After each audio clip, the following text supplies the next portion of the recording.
রসুলের ভালোবাসা রসুলের মহব্বত না থাকে তাহলে তার ঈমান থাকবে না, ঈমানের ত্রুটি হবে।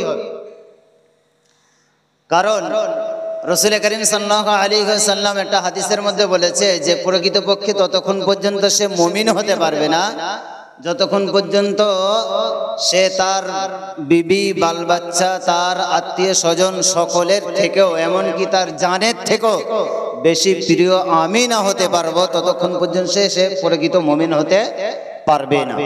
সেজন্য ঈমানদার প্রত্যেকের জন্য আবশ্যক যে রসুলের ভালোবাসা তার ভিতরে থাকবে। তো আমরা ঈমানদার মুসলমান, আমাদের ভিতরে রসুলের ভালোবাসা থাকা অবশ্যই দরকার। তো রসুলের ভালোবাসা শুধু মুখে না অন্তরে? অন্তর থেকে, তাই না? যদি রসুলের ভালোবাসা আমাদের ভিতরে থেকে থাকে, রসুলের ব্যাপারে আলোচনা হবে, বিশ্ব নবী দিবস অনুষ্ঠান অনুষ্ঠিত হবে, আর বাড়ি এদিকে ওদিকে কিভাবে সময় কাটাতে পারে, এটা কি রসুলের ভালোবাসার পরিচয়? এটা কি রসুলের প্রকৃত ভালোবাসার পরিচয়? এটা কি রসুলের প্রতি খুশি হবার পরিচয়? অবশ্যই রসুলের প্রতি যদি আমরা খুশি হতে পারি তাহলে আমাদের এহ জগৎ পরজগতের ভালাই আসবে ইনশাআল্লাহ, এর প্রমাণ দেব ইনশাআল্লাহ আমি। তো আসেন আমরা দেখি কোরআনে আল্লাহ পাক রব্বুল আলামিন কি বলছেন। রব্বুল আলামিন আল্লাহ কোরআন পাকের মধ্যে জানালেন, কুল ইন কুনতুম তুহিব্বুনাল্লাহা ফাত্তাবিউনি ইউহিব্বুকুমুল্লাহ ওয়া ইয়াগফির লাকুম যুনুবাকুম আল্লাহু গফুরুর রহিম।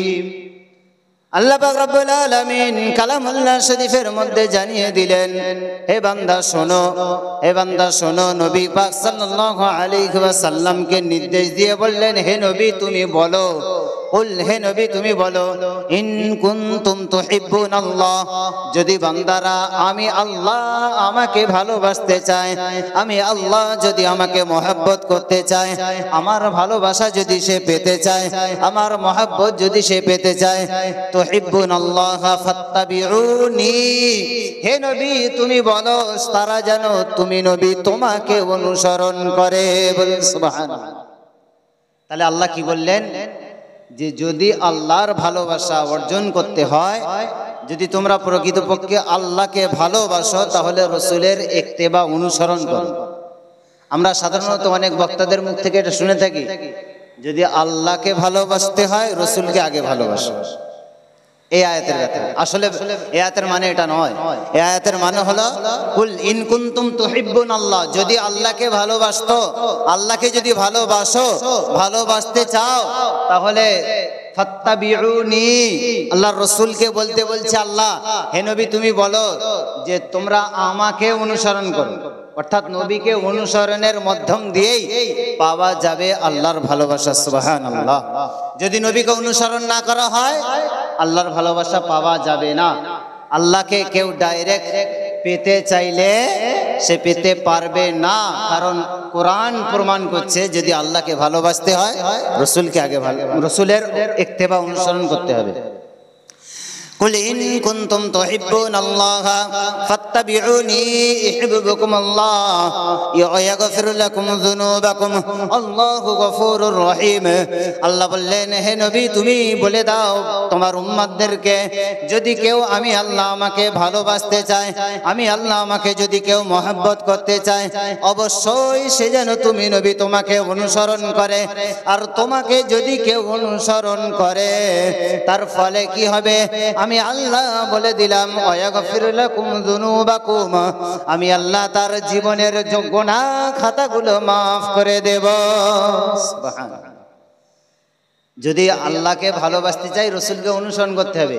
আর আল্লাহ বললেন যদি তোমরা রসুলকে অনুসরণ করো ওয়াগফির লাকুম যুনুবাকুম, তোমাদের যত গুনাহ, আসলে যুনুবুন জুমবুন মানে হলো গুনাহ, যুনুব এটা হলো এর বহুবচন, যত গুনাহ আছে আমি জিন্দেগীর গুনাহ maaf করে দেব। সুবহানাল্লাহ। আল্লাহু গফুরুর রহিম, আল্লাহ বরং আল্লাহ গুনাহ ক্ষমাকারী এবং বড় দয়াবান। আল্লাহ গুনাহ ক্ষমাকারী বড় দয়াবান। আল্লাহর বান্দা আপনি কি একটু বলবেন, যদি আল্লাহকে ভালোবাসতে হয়, আল্লাহর রাসূলকে যদি অনুসরণ করতে হয়, নিঃসন্দেহে আমাদেরকে কোরআন অনুযায়ী চলতে হবে, রাসূলের রেখে যাওয়া হাদিস অনুযায়ী চলতে হবে, রাসূলের সুন্নাত অনুযায়ী চলতে হবে। আমি যদি বারবার মুখে বলি আমি রাসূলকে ভালোবাসি, আমি রাসূলকে অনুসরণ করি, আল্লাহকে ভালোবাসি, অথচ কাজে কোনো রকম পরিণত করি না, কাজে পরিণত করে দেখাই না, তাহলে নিঃসন্দেহে আমাদের মুখের কথাগুলো মুনাফিকের খাতায় দাঁড়াবে। আমরা মুখে বলবো রাসূলকে ভালোবাসি, বিশাল ভালোবাসি, অথচ কাজে রাসূলের কোনো ভালোবাসা পাওয়া যায় না।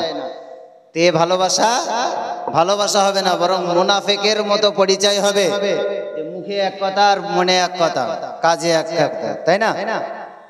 আসুন আবার একটা হাদিস শুনি।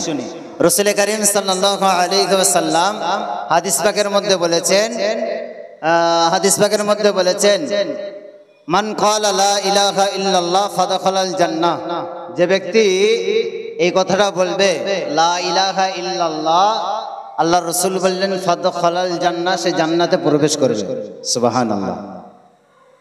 কথাটা আরেকবার শুনুন। আল্লাহ রাসূল বলেছে হাদিসের মধ্যে, মান ক্বালা, যে ব্যক্তি বলবে লা ইলাহা ইল্লাল্লাহ, আল্লাহ ছাড়া কোনো আল্লাহ ছাড়া কোনো মাবুদ নেই,